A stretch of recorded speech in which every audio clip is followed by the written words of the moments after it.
सुहानी युवराज की बाहों में रहते हुए युवराज को देखकर कहती है, युवराज सर, मुझे पता है अब हमें क्या करना है। युवराज अपनी नजरें नीची कर अपने बाहों से घिरी सुहानी की आंखों में देखता है। युवराज का चेहरा बिल्कुल शांत था, लेकिन उसकी आंखें उसके अंदर की बेचैनी और डर को बयां कर रही थी। युवराज कहता है, चलो यहाँ से अभी। युवराज सुहानी का हाथ पकड़कर कार की तरफ बढ़ने लगता है, लेकिन इस बार भी सुहानी उसके साथ चलने के लिए आगे नहीं बढ़ती। परछाई एपिसोड 97। सुहानी युवराज की आंखों में देखते हुए कहती है, युवराज सर, अभी काम पूरा नहीं हुआ है, मुझे फिर से वहीं जाना होगा। ये कहकर सुहानी फिर से उस तरफ बढ़ने लगती है जहां उसने अभी अभी अपना हाथ रखा था, लेकिन इस बार युवराज सुहानी का हाथ नहीं छोड़ता। ये देखकर सुहानी पीछे मुड़ती है और युवराज को देखते हुए कहती है, युवराज सर, आप ये क्या कर रहे हैं, मुझे वहां जाने दो। युवराज सुहानी से कहता है, तुम वहां फिर से नहीं जाओगी। युवराज सुहानी को फिर से वही करने नहीं देना चाहता था जो वो कुछ देर पहले कर रही थी। वो समझ गया था कि जमीन के अंदर मृदुला की अस्थियां सुहानी के शरीर से उसका खून खींच रही है, इसी वजह से सुहानी के चोट से इतना खून बह रहा था। युवराज वहां ये बात सुहानी को नहीं बता सकता था। सुहानी युवराज की बात को काटते हुए कहती है, नहीं युवराज सर, मुझे वहां जाना है, आप समझने की कोशिश कीजिए। युवराज सुहानी की कलाई पर अपनी पकड़ मजबूत बनाते हुए कहता है, आई सेड तुम नहीं जाओगी, चलो यहाँ से। ये कहकर युवराज सुहानी का हाथ पकड़े हुए कार की तरफ बढ़ता है।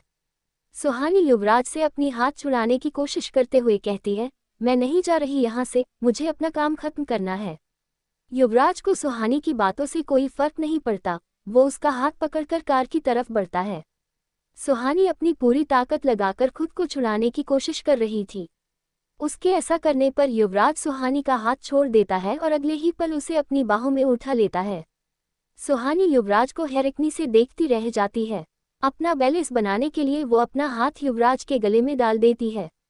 सुहानी अब भी अपना हाथ पैर मारते हुए युवराज से वहां वापस जाने की जिद करती है, लेकिन युवराज सुहानी की तरफ एक नज़र भी नहीं देखता। युवराज सीरियस एक्सप्रेशन के साथ सामने देखते हुए तेजी से चलने लगता है। शाम का वक्त था, इसलिए जंगल के अंदर रोशनी काफी कम होने लगी थी, लेकिन युवराज को इन सब से कुछ फर्क नहीं पड़ रहा था। कार के पास पहुंचकर युवराज सुहानी को जबरदस्ती कार के अंदर बैठाकर उसे लॉक कर देता है, जिससे सुहानी भाग ना सके और खुद ड्राइविंग सीट पर बैठकर कार आगे बढ़ा देता है। इससे सुहानी का गुस्सा 7वें आसमान पर चला जाता है। वो गुस्से में कहती है, कार रोको अभी, मुझे वापस वहां जाना है। युवराज खामोश रहता है। सुहानी और भी ज्यादा चिल्लाते हुए कहती है, मैंने कहा कार रोको, मैं इस मौके को ऐसे जाने नहीं दे सकती, आप मेरे साथ ऐसा नहीं कर सकते। सुहानी पूरे रास्ते युवराज को भला बुरा कहते जाती है, लेकिन युवराज बिना सुहानी की एक भी बात का जवाब दिए तेजी से कार भगाने लगता है। इधर अर्नव समायरा को उसके चेकअप के लिए हॉस्पिटल लेकर आया था। समायरा का चेकअप होने के बाद अर्नव समायरा से कहता है, क्या तुम बाहर मेरा वेट करोगी, मुझे डॉक्टर से कुछ बात करनी है। समायरा सख्ती के साथ कहती है, मेरे बारे में तुम्हें जो भी बात करनी है मेरे सामने करो। अर्नव कहता है, ये तुम्हारे बारे में नहीं है, तुम जानती हो मुझे भी कुछ हेल्थ इश्यूज थे, मैं डॉक्टर से अपने बारे में बात करना चाहता हूँ। समायरा कहती है, तुम सच कह रहे हो। अर्नव जवाब देता है, अगर तुम्हें यकीन नहीं तो यहीं रुक सकती हो। अर्नव डॉक्टर की तरफ देखकर कहता है, तो डॉक्टर मैं वो। अर्नव इतना ही कह पाया था कि तभी समायरा उठ जाती है और कहती है, मैं बाहर हूँ, और वहां से चली जाती है। अर्नव ने समायरा से झूठ कहा था, वो डॉक्टर से समायरा के हेल्थ के बारे में ही बात करना चाहता था। इधर समायरा हॉस्पिटल से बाहर गार्डन में आ जाती है। शाम का वक्त हो था और धीरे धीरे वहां अंधेरा होने लगा था। वो गार्डन बहुत ही खूबसूरत था, वहां चारों तरफ हरियाली और रंग बिरंगे फूल थे। शाम होने की वजह से वहां की लाइट्स भी जल रही थी। समायरा अपनी उदास आंखों से बस नीचे रास्ते को देखते हुए चलते जा रही थी। तभी अचानक से उसे कुछ एहसास होता है और वो सामने देखती है। अगले ही पल समायरा पीछे मुड़ जाती है। वो देखती है कि एक चाकू तेजी से उसकी तरफ आ रहा था। वो चाकू समायरा के सामने आकर हवा में रुक जाता है। किसी ने उस चाकू को समायरा की तरफ फेंका था, जिसे समायरा ने अपनी शक्तियों से रोक लिया था। समायरा हवा में लटके उस चाकू को अपने हाथ में लेती है और उसे ध्यान से देखने लगती है। उस चाकू को देखते हुए समायरा कहती है, इस चाकू को मुझ पर किसने फेंका? ये कहते हुए वो अपने चारों तरफ देखती है लेकिन उसे वहाँ कोई भी नहीं दिखता। समायरा उस चाकू को वहीं फेंक देती है और फिर से आगे बढ़ने लगती है। कुछ मिनटों बाद समायरा को अपने पीछे से एक लड़के की आवाज़ सुनाई देती है, समायरा, आखिर तुम्हें होश आ ही गया। ये आवाज़ सुनकर समायरा का चेहरा सख्त हो जाता है और वो पीछे मुड़ती है। समायरा के पीछे सिद्धार्थ खड़ा था, जिसने आज दोपहर लाइब्रेरी में सुहानी को बचाया था। समायरा की नज़र जब सिद्धार्थ पर पड़ती है तो वो उसे इस तरह से देखने लगती है जैसे उसने सिद्धार्थ को पहले कभी नहीं देखा है। ये देखकर सिद्धार्थ कुछ कदम आगे बढ़कर मुस्कुराते हुए कहता है, क्या हुआ, मुझे पहचाना नहीं? समायरा एकटक सिद्धार्थ के चेहरे को देखती है जैसे वो कुछ याद करने की कोशिश कर रही हो। कुछ ही सेकंड बाद समायरा की आंखें हैरानी से बड़ी हो जाती है और वो गुस्से में बड़ी तेजी से सिद्धार्थ की तरफ बढ़ती है। ये देखकर भी सिद्धार्थ के चेहरे से वो स्माइल नहीं जाती, वो वहाँ बिल्कुल उसी तरह खड़े हुए मुस्कुराते रहता है। समायरा सिद्धार्थ के पास जाती है और अपने एक हाथ से उसका कॉलर पकड़कर कहती है, तुम्हारी हिम्मत कैसे हुई मुझ पर हमला करने की? समायरा के ऐसा करने पर सिद्धार्थ अपने उसी कूल एटीट्यूड के साथ समायरा के हाथ अब अपना कॉलर छुड़ाते हुए कहता है, अरे अभी भी तुम्हारा गुस्सा वैसा ही है, थोड़ा शांत रहा करो। आई थिंक अपने गुस्से के लिए तुम्हें मेडिटेशन ट्राई करनी चाहिए। समायरा उसी गुस्से में कहती है, तुम्हें क्या लगता है कि तुम इस मामूली से चाकू से मुझे मार सकते हो? सिद्धार्थ जवाब देता है, समायरा, तुम्हें क्या मैं इतना बेवकूफ़ लगता हूँ कि तुम्हें मारने के लिए इतनी बचकानी हरकतें करूँगा? मैं अच्छे से जानता हूँ कि ये छोटी मोटी चीज़ें तुम्हारा कुछ नहीं बिगाड़ सकती। और वैसे भी अभी मेरा तुम्हें मारने का कोई प्लान नहीं है, अभी मैं कुछ और ही करने आया हूँ। समायरा कहती है, तुम यहाँ क्या करने आए हो इसमें मुझे कोई दिलचस्पी नहीं है, बस मुझसे उलझने की कोशिश मत करना। सिद्धार्थ हल्की हंसी के साथ कहता है, मुझे पता है कि घायल शेरनी बहुत खतरनाक होती है, मैं तुमसे बिल्कुल उलझना नहीं चाहता। आई नो, हमारा पुराना हिसाब अभी बाकी है, लेकिन वो मैं बाद में देख लूँगा। फिलहाल मैं तुमसे बस इतना चाहता हूँ कि तुम मेरे रास्ते में मत आओ, वरना मैं भी बहुत खतरनाक शिकारी हूँ। लास्ट लाइन सिद्धार्थ सीरियस होकर कहा था। समायरा सिद्धार्थ की बात को इग्नोर करके वहाँ से जाने लगती है। समायरा को जाते देख सिद्धार्थ के दिमाग में कोई बात आती है और वो कहता है, वैसे अगर तुम चाहो तो तुम मेरी पार्टनर बन सकती हो मेरा काम पूरा करने में। समायरा सिद्धार्थ की बात सुनकर भी नहीं रुकती, वो आगे बढ़ती जाती है। सिद्धार्थ तेज आवाज में कहता है, हम दोनों मिलकर युवराज को आसानी से खत्म कर सकते हैं। सिद्धार्थ के ऐसा कहते ही समायरा अपनी जगह पर रुक जाती है। समायरा को पहले से ही कोई चाहिए था जो युवराज को खत्म करने में उसका साथ दे सके। इसके लिए वो भैरवनाथ के पास भी गई थी, लेकिन उसने समायरा का साथ देने से इनकार कर दिया था। समायरा को रुकते देख सिद्धार्थ की आंखों में चमक आ जाती है और वो भागते हुए उसके पास चला जाता है। सिद्धार्थ कहता है, मैं जानता हूँ तुम्हारी जिंदगी का मकसद युवराज को खत्म करना है, उसी की वजह से तुम्हारी माँ आज जिंदा नहीं है। मैं उसे मारने में तुम्हारी मदद कर सकता हूँ। समायरा सिद्धार्थ को कोई जवाब नहीं देती। सिद्धार्थ उससे आगे कहता है, आई नो, तुम यही सोच रही हो कि मैं युवराज को क्यों मारना चाहता हूँ। वैसे ये गैस करना डिफिकल्ट नहीं है, मेरी उससे तुम्हारी तरह कोई पर्सनल दुश्मनी नहीं है, मुझे बस उसकी शक्तियाँ चाहिए और रिसेंटली मुझे उसकी गर्लफ्रेंड बहुत पसंद आ गई है, तो अब वो भी। अगर तुम मेरी मदद करो तो जो भी हमें मिलेगा वो हम आपस में शेयर कर लेंगे, सिवाय सुहानी के। मैं उसे किसी के साथ शेयर नहीं करना चाहता, वो बस मेरी है। समायरा अब भी सिद्धार्थ से कुछ नहीं कहती, वो बस उसे देखती ही रहती है। तभी सिद्धार्थ अपना हाथ समायरा की तरफ बढ़ाते हुए कहता है, तो क्या मैं तुम्हारी हाँ समझूं? अगले ही पल समायरा एक जोर का पंच सिद्धार्थ के मुंह पर मारती है। समायरा का पंच इतना स्ट्रांग था कि सिद्धार्थ का बैलेंस बिगड़ जाता है। सिद्धार्थ खुद को संभालते हुए खड़ा होता है और अब उसका हाथ उसकी नाक पर होता है। सिद्धार्थ हैरानी और गुस्से से समायरा की तरफ देखता है। समायरा गुस्से में कहती है, हमारा हिसाब बाकी था ना, तो उसमें इसे भी ऐड कर लेना। और हाँ, युवराज को मारने के लिए मुझे तुम्हारी ज़रूरत नहीं है। समायरा का जवाब सुनकर सिद्धार्थ को बहुत गुस्सा आ जाता है और वो गुस्से में समायरा की तरफ अपना हाथ बढ़ाता है। इससे पहले उसका हाथ समायरा तक पहुंच पाता, वहां अर्नव आ जाता है और सिद्धार्थ का हाथ पकड़कर उसके चेहरे पर एक और जोर का पंच मार देता है। अर्नव का पंच समायरा से भी ज्यादा स्ट्रांग था। सिद्धार्थ का गुस्सा अब 7वें आसमान पर पहुंच जाता है। अर्नव समायरा को प्रोटेक्ट करते हुए उसके सामने खड़ा हो जाता है। ये देखकर समायरा हैरान रह जाती है। सिद्धार्थ गुस्से में अपने हाथ की कलाई घुमाते हुए जैसे ही अर्नव पर अटैक करने वाला होता है, उसकी नज़र अर्नव के पीछे खड़ी समायरा पर पड़ती है। समायरा सिद्धार्थ को गुस्से में घूर रही थी, जैसे वो उसे वार्निंग दे रही हो कि अगर उसने अर्नव को कुछ भी किया तो उसके लिए अच्छा नहीं होगा। ये देखकर सिद्धार्थ वहीं रुक जाता है। वो जानता था अभी समायरा से उलझना उसके लिए ठीक नहीं है। तभी अर्नव समायरा का हाथ पकड़ता है और उसे वहां से ले जाने लगता है। सिद्धार्थ गुस्से में उन दोनों को जाते देखता रह जाता है। इधर युवराज एक बिल्डिंग के बाहर अपनी कार रोकता है। सुहानी अपनी सीट पर गुस्से में खामोश बैठी थी। युवराज कार से बाहर आकर सुहानी के लिए डोर खोलते हुए कहता है, बाहर आओ। सुहानी कुछ रिएक्ट नहीं करती, वो गुस्से में वहीं बैठी रहती है। सुहानी का चेहरा गुस्से से पूरा लाल हो चुका था।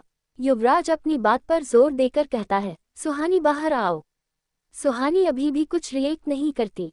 युवराज उससे कहता है, अगर तुम अभी बाहर नहीं आए तो मैं फिर से तुम्हें उठाकर बिल्डिंग के अंदर लेकर जाऊंगा।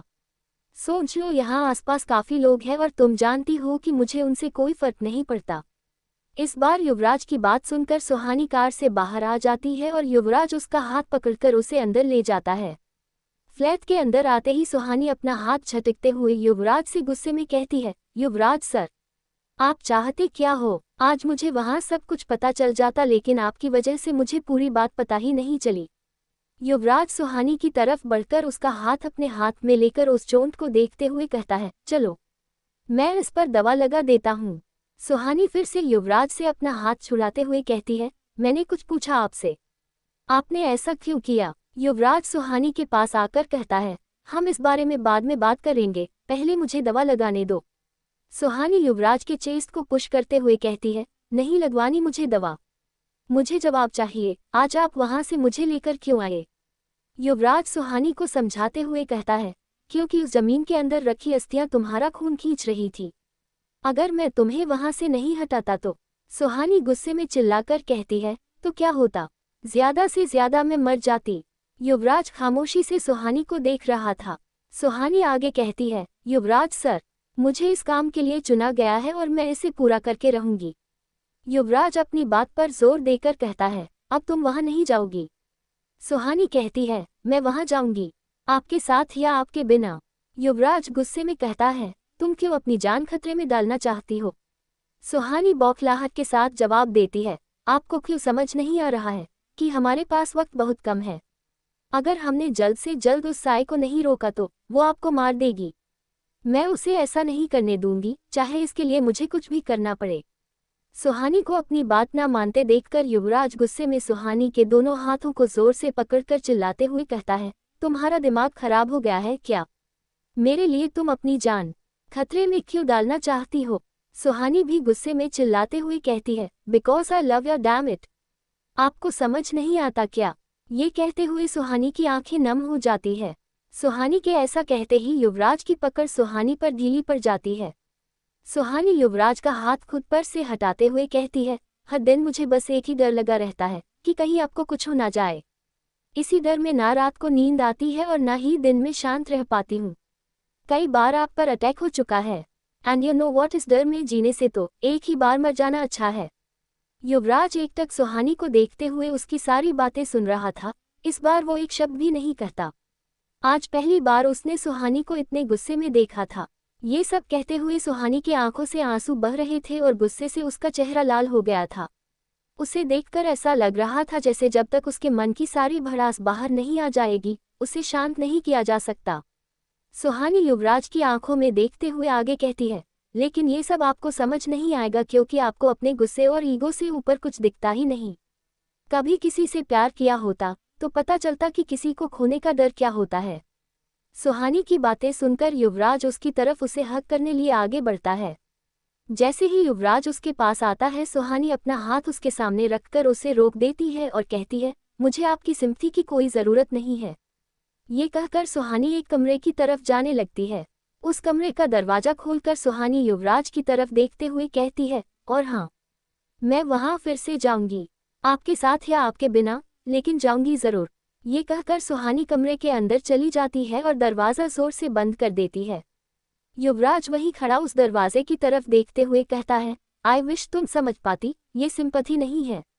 एपिसोड 98 अब आगे। युवराज से झगड़ा करने के बाद सुहानी उस फ्लैट के एक कमरे में खुद को बंद कर लेती है। वो युवराज से बहुत गुस्सा थी। कुछ ऐसा था जो आज उसे पता चलने वाला था, लेकिन युवराज की वजह सुहानी वो सब जानने से चूक गई थी। वो उस कमरे के बेड पर सर पकड़कर बैठी हुई थी। दूसरी तरफ युवराज हॉल में अकेले बैठा था। उसने आज तक सुहानी को इतने गुस्से में कभी नहीं देखा था, लेकिन वो ये भी जानता था कि सुहानी के गुस्से की वजह उसका युवराज के लिए प्यार ही था। वो किसी भी तरह से युवराज को उस साए से आज़ाद करना चाहती है और इस बार खुद युवराज उसके रास्ते में आ गया था। युवराज के कान में इस वक्त सुहानी की कही बस एक ही लाइन गूंज रही थी, because I love you damn it.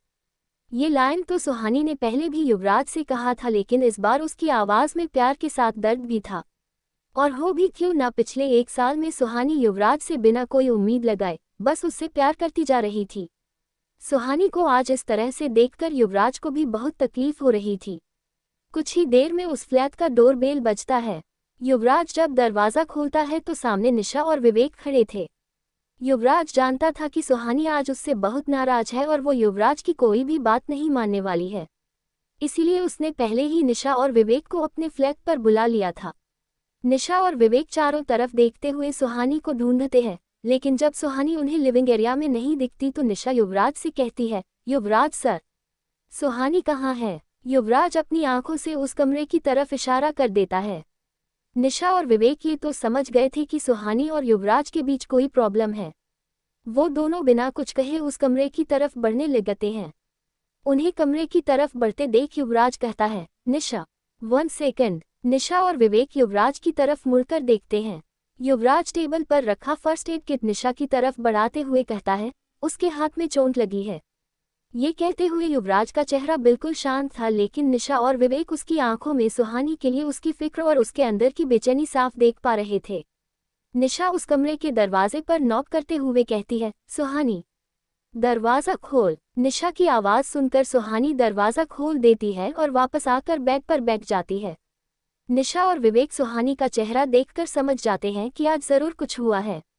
सुहानी की आंखें रोकर सूज गई थी और उसका चेहरा अभी भी लाल था। निशा और विवेक सुहानी से कोई सवाल नहीं करते। निशा खामोश होकर सुहानी के चोट पर दवा लगाकर उसकी पट्टी बदल देती है। कुछ देर बाद निशा सुहानी से उसके खराब मूड की वजह पूछती है, जिसके बाद सुहानी निशा और विवेक को सारी बातें बता देती है।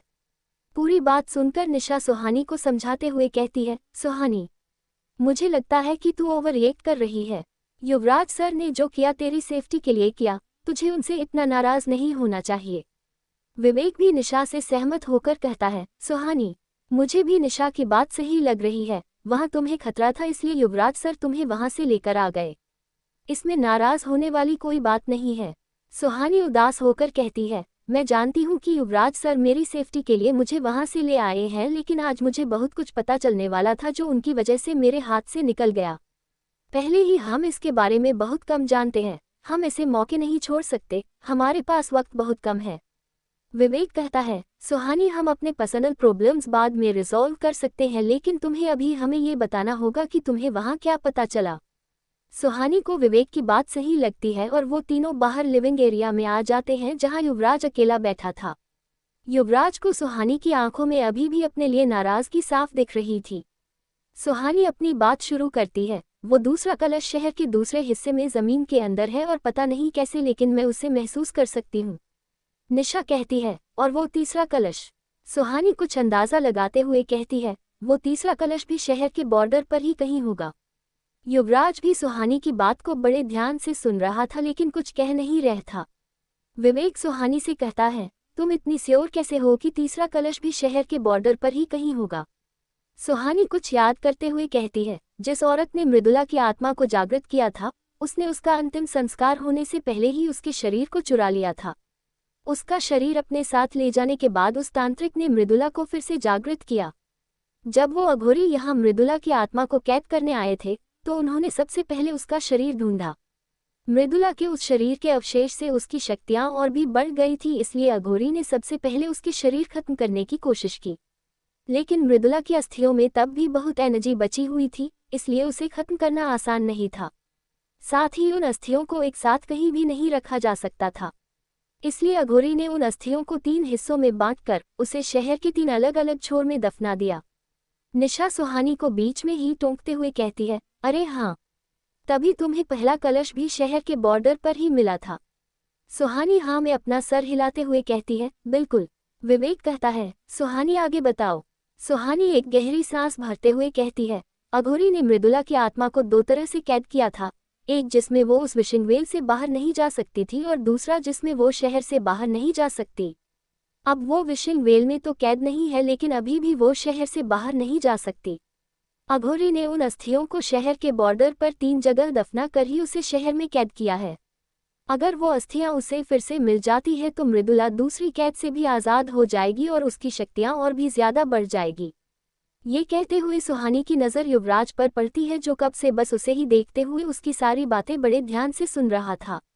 विवेक कुछ सोचते हुए कहता है, तो इसीलिए उस साय ने उन अस्थियों के लिए मेरे पेरेंट्स और मी सक्सेना को मार दिया। सुहानी विवेक को देखते हुए कहती है, हाँ, और वो कलश जो इस वक्त विशिंग वेल में है वो बाकी के 2 कलश से ज्यादा पावरफुल है।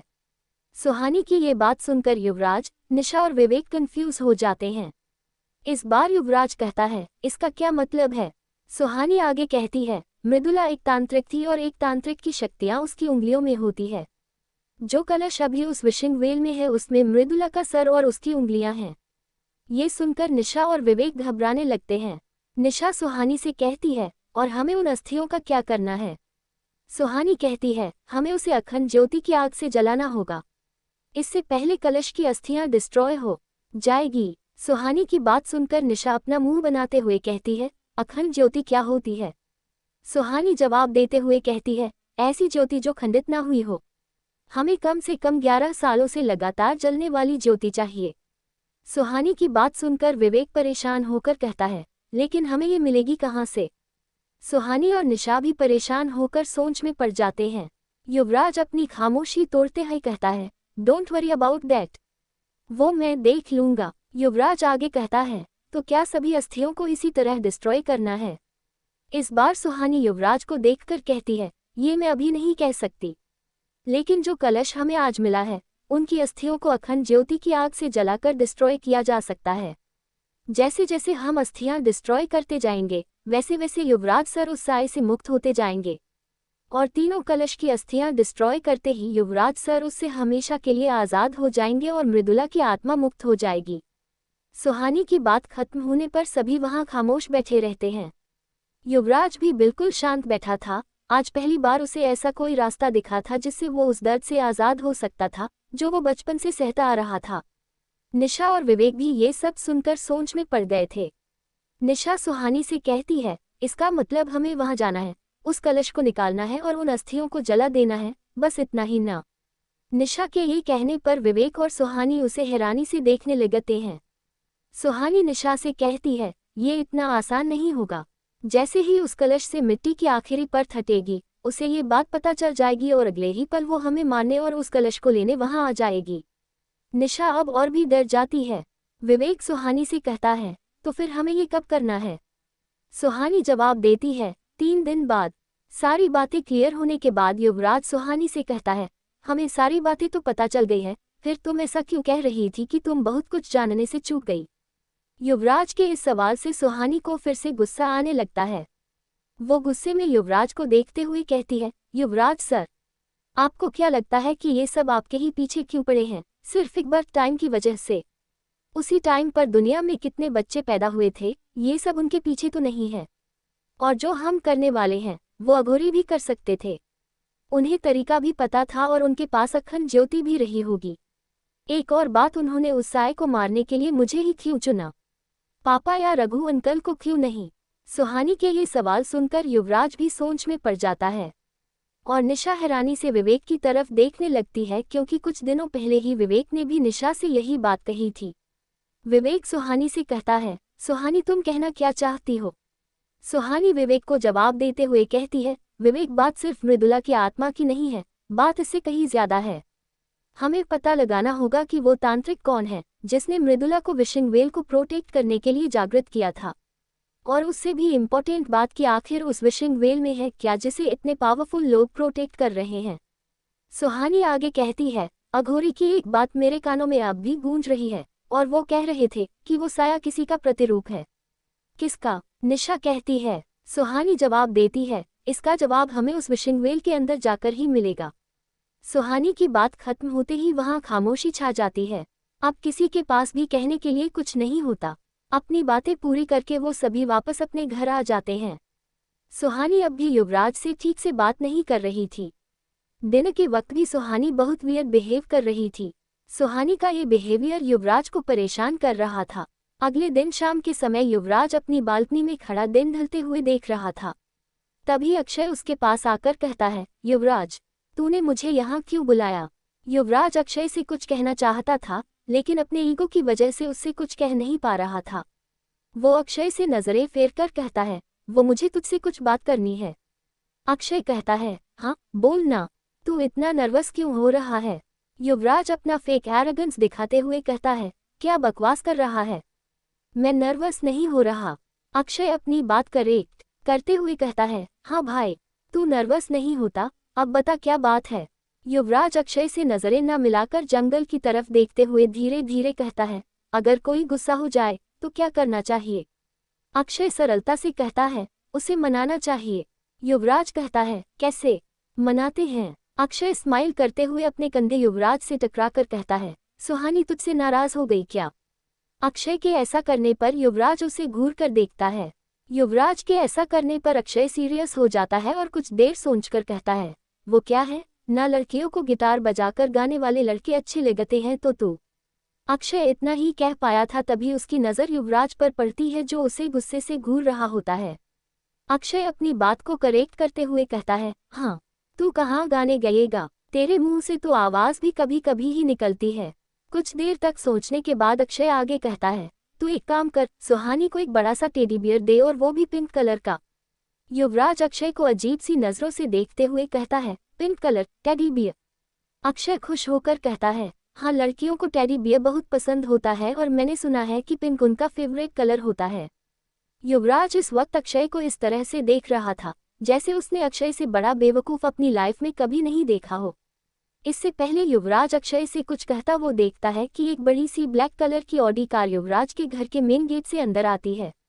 वो कार युवराज की नहीं थी, इसलिए वो उसे ध्यान से देखने लगता है। कुछ ही देर में वो कार रुकती है और उसके एक साइड से सुहानी बाहर निकलती है और दूसरे साइड से सिद्धार्थ। सिद्धार्थ को वहां देखकर युवराज चौंक जाता है और उसका गुस्सा 7वें आसमान पर पहुंच जाता है। युवराज गुस्से में बालकनी की रेलिंग को जोर से पकड़कर सिद्धार्थ को घूरने लगता है। अक्षय एक बार युवराज को देखता है और एक बार सिद्धार्थ को। वो युवराज के पीछे जाकर उसके कान में कहता है, मैंने कहा था ना, सुहानी को प्रपोज कर दे वरना ये दिन दूर नहीं। आगे की स्टोरी जानने के लिए अगले एपिसोड का वेट करें।